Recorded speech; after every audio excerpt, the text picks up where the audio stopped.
ایک غریب آدمی بدو رات کے وقت وہ کہیں بیچارہ صبح سے چلا تھا، مدینے پہنچتے اسے رات ہو گئی.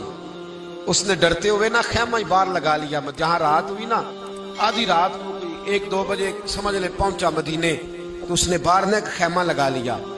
بیوی اس کی امید سے تھی، بچے کی ولادت کا وقت قریب آ گیا، بیمار ہو گئی. اس نے خیمہ لگایا، بیوی اندر ہے. حضرت عمر فاروق گشت پہ تھے رات کو، ساتھ ایک غلام تھا.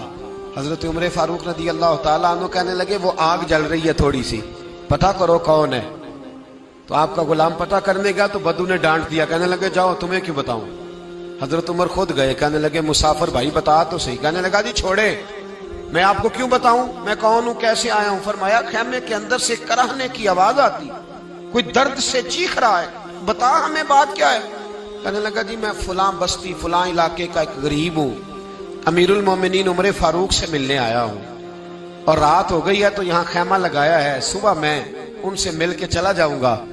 تو رات کو تکلیف دینا پسند نہیں کیا، تو میری بیوی امید سے تھی، اب بچے کی ولادت کا وقت قریب ہے، پاس کوئی نہیں. حضرت عمر کہنے لگے تو ٹھہر میں ابھی آیا.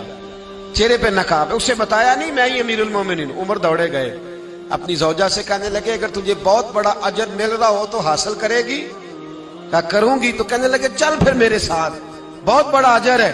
ایک دوست کے ہاں ولادت کا وقت ہے، ضرورت کی چیزیں ساتھ لے لو.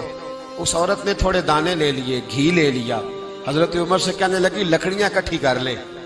امیر المومنین کونسلر کی بات نہیں بتا رہا آپ کو، میں آپ کو ایم پی اے کی بات نہیں بتا رہا، ایم این اے کی بات نہیں بتا رہا، جو 10 گاؤں کو ملا کے چیئرمین بنا اس کی بات نہیں بتا رہا، اس کی بات بتا رہا ہوں جو 22 لاکھ مربع میل کا حکمران ہے. اس کی بات بتا رہا ہوں جو گلی سے گزرے تو شیطان رستہ ہی بدل جاتا ہے.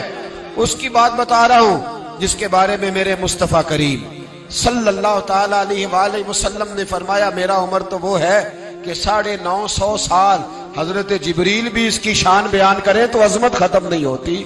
اتنا بڑا شخص. حضرت عمر نے لکڑیاں اکٹھی کی، اینٹوں کا روڑے لے کے چولہا بنایا، پہنچ گئے. آپ کی زوجہ کہنے لگی یہ تھوڑے دانے ڈالنے، گھی ڈالنے اور ایک لکڑی لے کے اس کو ہلائیں، تیار کریں. خود زوجہ اندر چلی گئی، حضرت عمر باہر پکانے لگے. وہ بدو کہتا ہے میں اس طرح کا ان کے ساتھ بہیو کرنے لگا جیسے کو کسی چوکیدار کے ساتھ نہیں کرتا.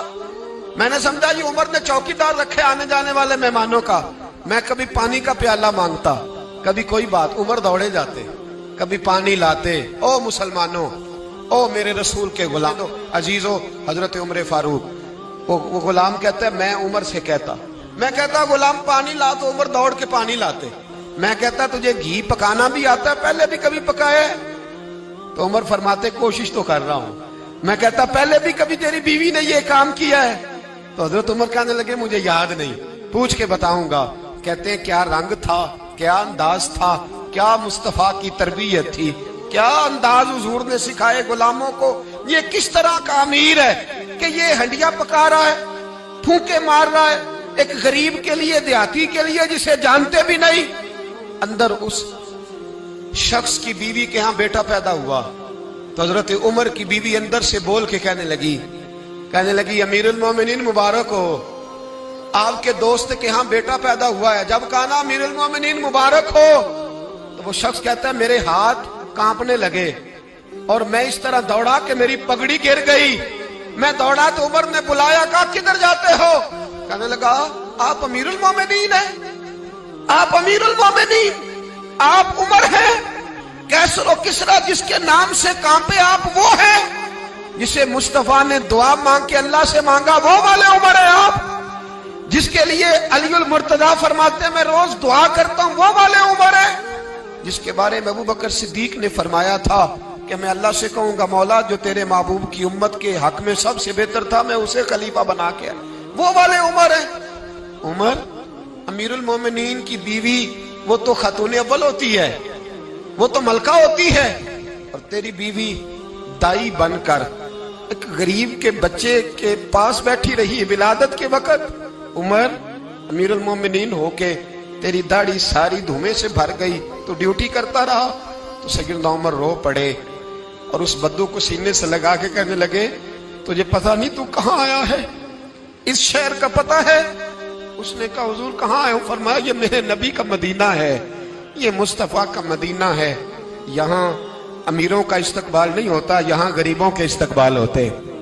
یہاں حضور نے اس اسٹیٹ پہ میرے رسول پاک نے وہ والا رنگ دیا ہے کہ اب غریب سر اٹھا کے جینے لگے ہیں، اب مزدوروں کو عزتیں ملنے لگی ہیں، اب یتیموں نے سر اٹھا لیا ہے کہ ہمارا کوئی سننے والا